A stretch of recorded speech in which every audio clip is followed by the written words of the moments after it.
Et salut les gars, j'espère que vous allez bien en ce mardi 27 janvier. Donc je pense que vous avez vu dans le titre. Ouais, je crois qu'il est enfin temps de soigner ma tendinite et ma bursite à l'épaule gauche. Je vais pas vous mentir, ça fait environ 6 mois, ouais même peut-être un peu plus de 6 mois que je m'entraîne avec des douleurs à l'épaule gauche. Surtout ce exercice de poussée, donc tout ce qui est pompe, dips, handstand, etc. Ça me fait à chaque fois mal. Donc des fois ça me fait plus ou moins mal, du coup c'est pour ça que je prenais des pauses de 2 3 jours et je reprenais parce que je vais pas vous mentir, pour moi m'entraîner c'est tout ce que j'aime faire et c'est vrai que c'est plus dur de ne pas m'entraîner que de m'entraîner. Et donc j'ai toujours repoussé. Et là, il y a 2 mois, je suis allé faire des examens, j'avais bien une tendinite à l'épaule gauche, une boursite qui s'est créée. Euh, mais j'ai un peu ignoré tous les signaux, enfin, même si je le savais, j'étais un peu dans le déni en me disant que ça va passer, mais au final, c'est jamais passé. Et maintenant, même sur les exercices de tirage, donc tout ce qui est traction, etc., ça me fait pas forcément mal, mais je sens une gêne. Pour pas que ça empire dans le chronique, etc., je pense qu'il est enfin temps d'entamer ma rééducation au niveau de cette épaule gauche. Donc je vais vous montrer un peu ma rééducation. Euh, Franchement, c'est hyper dur pour moi de me dire que je vais arrêter de faire beaucoup d'exercices, surtout en calisthénie où il y a tous les exercices presque qui sont liés à l'épaule. Mais je pense que c'est le meilleur pour continuer à progresser par la suite. Et voilà, franchement, je sais pas du tout les durées un peu d'immobilisation ou pas d'immobilisation parce qu'il faut toujours s'entraîner, mais euh, je sais pas dans combien de temps je pourrais refaire par exemple des pompes ou des dips normalement. Euh, Franchement, j'ai vu des trucs genre 4, 6, 8 semaines. J'avoue, ça me déprime un peu, je vais pas vous mentir. Mais on va dire que c'est que du bon pour la suite. Donc, faut rester motivé. Je vais continuer à m'entraîner, bien sûr, au niveau des jambes, au niveau du tronc. Et aussi, j'ai vu que c'était conseillé également. Je vais faire tous les exercices nécessaires pour garder en activation l'épaule et pour renforcer ma coiffe des rotateurs. Mais à part ça, j'ai vu qu'il c'était possible peut-être d'ici 1 à 2 semaines de faire des tractions assez lentes et avec des courtes sessions, mais bon voilà. Donc bienvenue dans ce vlog. Voilà, bienvenue dans ce vlog. Je vais vous montrer aujourd'hui ce que je vais faire. Donc je vais faire jambes et un peu de slackline, je pense. Et mes repas de la journée comme d'habitude. Là actuellement à Sao Paulo, le temps est absolument dégueulasse. Donc c'est pour ça que j'en profite pour tourner ça. Et ensuite, on va faire tout ce qu'on a à faire dans la journée. En tout cas, voilà, je vous dis, je vous souhaite à tous une bonne vidéo.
pour le premier repas de la journée, je vais faire un repas qui change un peu d'habitude, en vrai de vrai. J'ai pas l'habitude de le faire, surtout parce que j'achète pas souvent du pain comme ça, mais là ce matin je me suis chauffé. Je suis allé acheter du pain intégral, donc je vais me faire des bonnes tartines de pain intégral avec du Philadelphia et avec des œufs brouillés. Donc là j'ai 4 œufs que je vais faire. Je voulais de l'avocat aussi, mais j'en ai pas trouvé. Enfin, j'ai pas trouvé de bons avocats. Enfin, en vrai, au Brésil, ça dépend, mais il y a les gros avocats verts qui sont pas bons du tout, franchement. Et sinon, tu as les plus petits, mais ils sont pas partout, ça dépend où tu vas. Donc là, j'en ai pas trouvé, mais pas grave.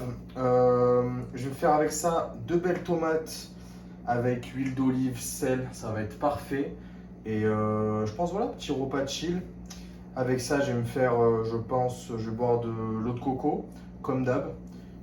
Puis voilà, on va faire tout ça et on va manger parce que j'ai la dalle. Let's go!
Alors, pour le repas de ce soir, je vais pas vous mentir, j'ai pas trop envie de cuisiner.